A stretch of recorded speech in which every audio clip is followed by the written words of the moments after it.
Hey guys, welcome to Between the Lines. This is our very first Michael only episode where I talk mainly about Chinese history and then maybe other kinds of Asian histories like maybe Japanese history or Mongolian history.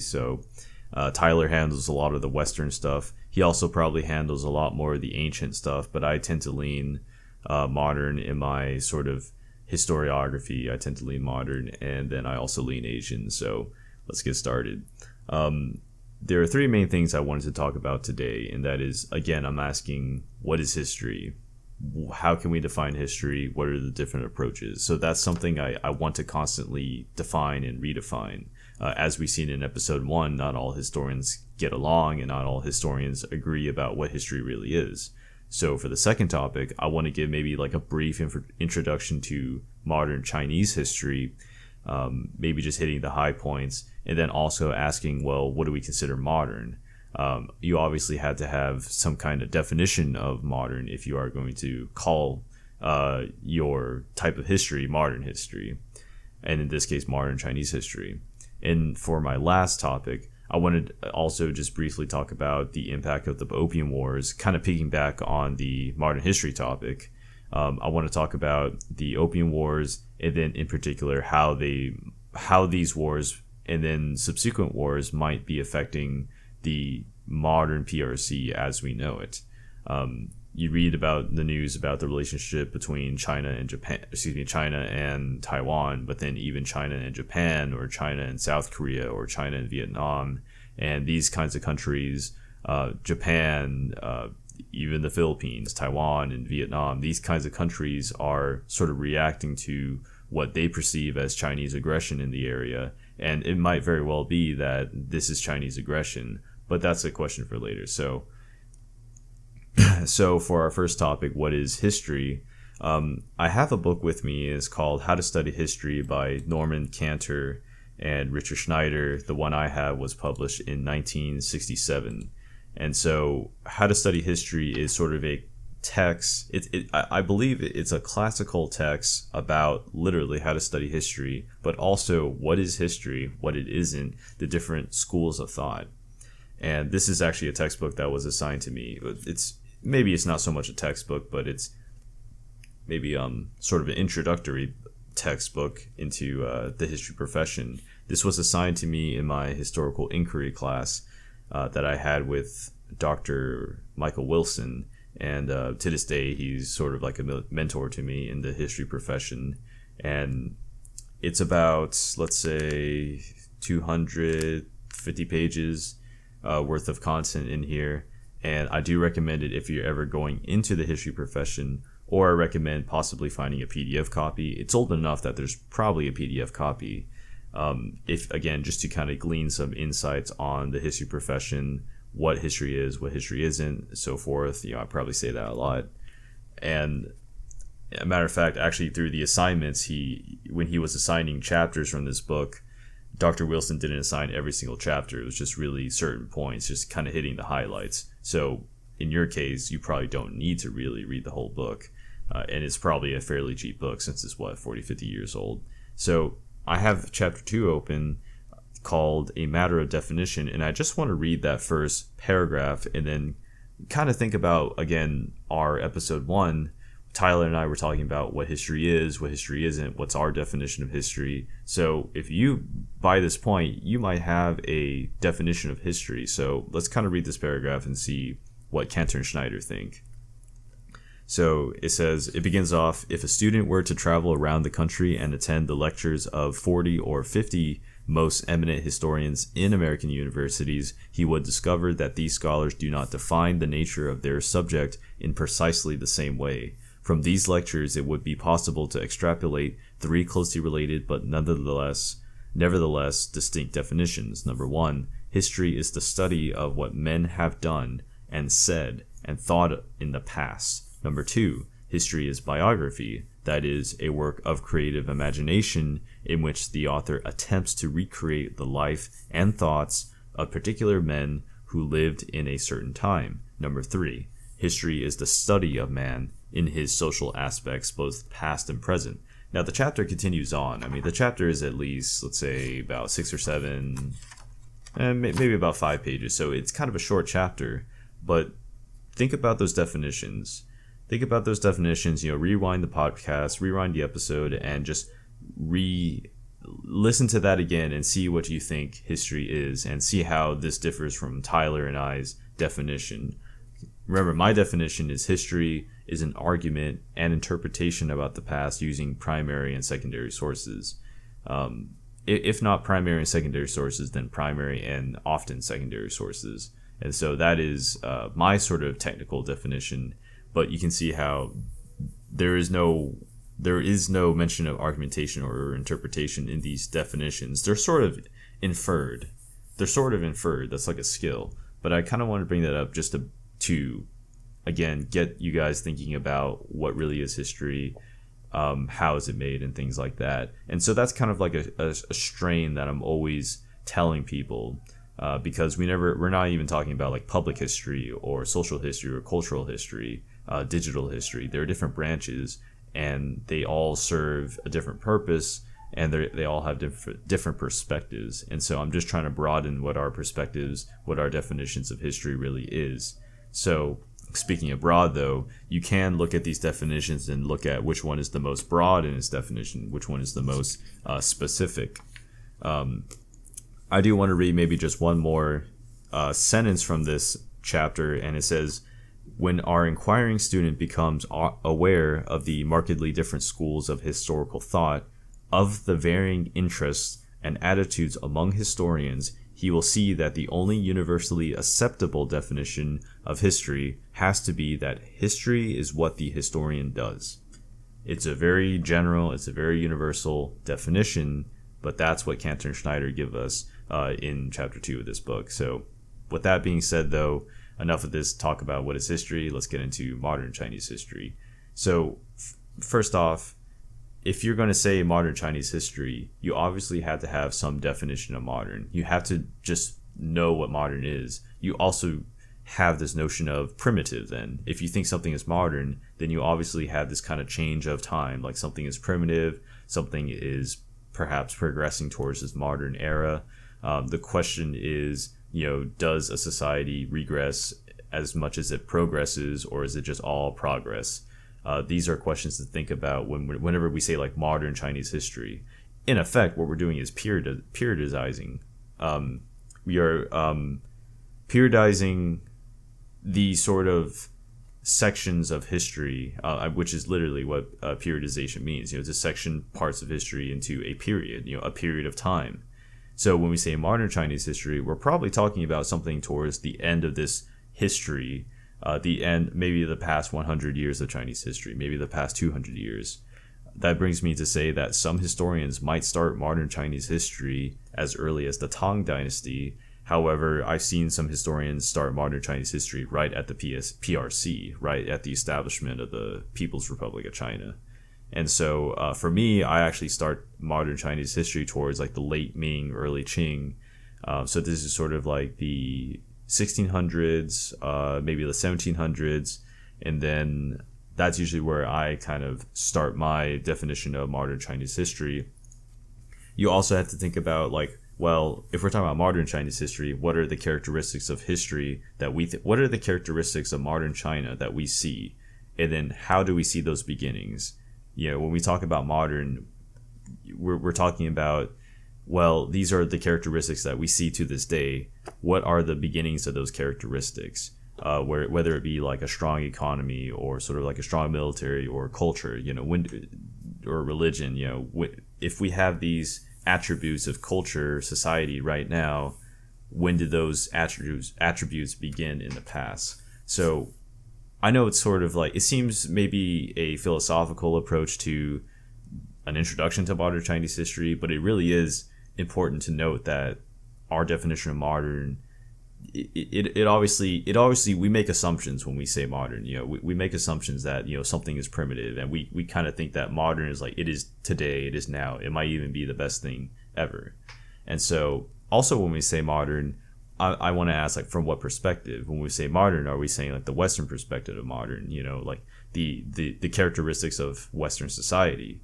It kind of begs the question, well, are we just placing sort of like a Western lens on Chinese history, and then are we missing out on those details of Chinese history that maybe is not fair to Chinese history? Why can't we evaluate Chinese history on its own grounds? What is considered modern in the Chinese sense? So that's another question of like, from what perspective, from whose perspective, What about the need for non-Western histories to be written? Histories that don't always focus so much on Europe and the United States, for example, or just from the Western sort of civilization in general. The information I'm going to pull here actually comes from Columbia University Asia for Educators page. If you just type in Introduction to China's Modern History, Asia for Educators, you'll find this sort of like brief article over Chinese history. It's about, I don't know, if you put it in pages, it's probably like 2 or 3 pages. So it kind of starts with China in the 1800s, and then the contact of the Western powers and Western countries with China, and then it moves on to the Xinhai Revolution of 1911, and then sort of the establishment of the PRC. And so modern Chinese history, for this article, it begins sort of in the Qing dynasty. So this is like 1644, right? The establishment of the Qing dynasty. And China, this article says that China was basically unparalleled in history. This sort of 1700s period, culture flourished and China was prosperous. The population was large, but basically content. The Qing dynasty was a very large dynasty, not as large as the Mongol Yuan dynasty, but fairly large, like larger than the Ming dynasty, for example. However, in the 1800s, in the early 1800s, we get into things like the Opium War. We get into things like British traders wanting to come to China, wanting to trade with China. It's not just the British, the Dutch, the Portuguese, later the Americans, later the Japanese. These are traders who want Chinese resources, or they're trying to sell products to China. But China is fairly self-sufficient in the 1800s, where it doesn't really need these kinds of things. It doesn't need cloth because they have their own textiles like silk. It doesn't need necessarily food. China can grow a fair bit of food on its own. You don't need to import grains like wheat. China can grow wheat, China can grow rice, those kinds of things. The Opium Wars, which I won't really get into too much, the Opium Wars was sort of one sort of cause is this desire to get into the Chinese market, like British traders, British merchants, their desire to get into this Chinese market to sell goods to them or to buy goods. One issue that happened was sort of like a trade imbalance in terms of copper and silver, I believe. Silver was coming. Silver was being diverted to China originally, and then the British realized that, British sort of economic philosophy said that, we need to maintain our precious rocks or precious materials or precious metals, I mean to say. So because of that, China responded, we need to stop, the British said that, we need to stop diverting so much precious metals into China. Let's use something else. Opium was a good example. Opium allowed, because it's addictive, opium sort of created demand in China, and then this sort of demand, it grew and grew and grew, and the British provided opium, and I believe the British grew opium in India, in Bengal, for the purposes of sort of reclaiming this gold and this precious metal and silver and things like that. And so this is sort of like a very nutshell introduction to the first Opium War, but this is kind of like the situation. And now the gold is coming out of China. Now the precious metals are coming out of China. So the goal then is, China is like, okay, what do we do? Well, now we're losing the gold. And now there's an opium problem. And so this sort of economic activity sparks the first Opium War. Or at least this is one of the major causes of the first Opium War. This is sort of it's an interesting case of like a drug causing a war. When we talk about the war on drugs, and I'm pretty sure we can make parallels between the war on drugs and the Opium Wars, but that's that's out of the scope of this episode. So you have this first Opium War, and Britain wins. Britain wins militarily, and the Chinese military is just not capable. It's just in some cases incompetent about or just incompetent in dealing with the British military. And so the First Opium War ends in 1842, and the Treaty of Nanjing in 1842 basically, I think there was like an indemnity at one point. There was an indemnity that the Chinese had to pay back to the British. One of the biggest things though is what we call a treaty port, where China had to cede certain ports to the British, and this is where the British have sort of diplomatic power. The laws are under British laws. Like if they own that treaty port, then the British laws and British regulations are governed there, and not the Chinese government, not the Chinese laws. And so this is sort of like the introduction. This sort of First Opium War, 1842 kind of time period is sort of like the beginning of these kind of wars of humiliation, if you want to call them, or this period, century of humiliation being another periodization term. It goes all the way till the 1900s. It goes all the way through the 1800s up to 1911. 1911 is when this Qing dynasty, it falls.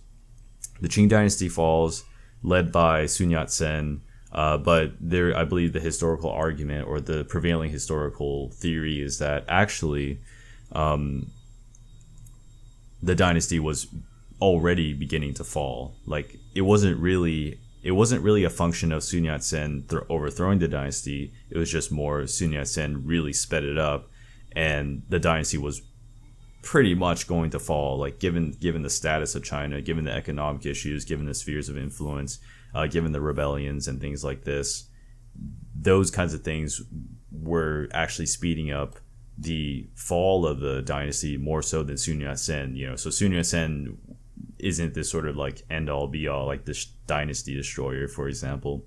So coming out of this period, you have the warlord period. So out of 1911, you have this warlord period where Sun Yat-sen does not have enough power to sort of defeat these warlords.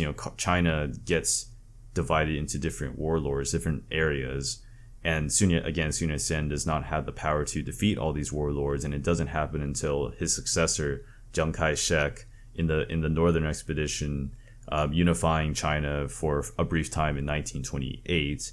We all know that World War II happens in Europe was it 1939, right? 1939, the invasion of Poland. So China gets involved because of Japan's invasion of China, which happened in 1937. And so in Chinese, this is the Second Sino-Japanese War. This isn't the first time that Japan has invaded China. And so this drags China into a war with Japan.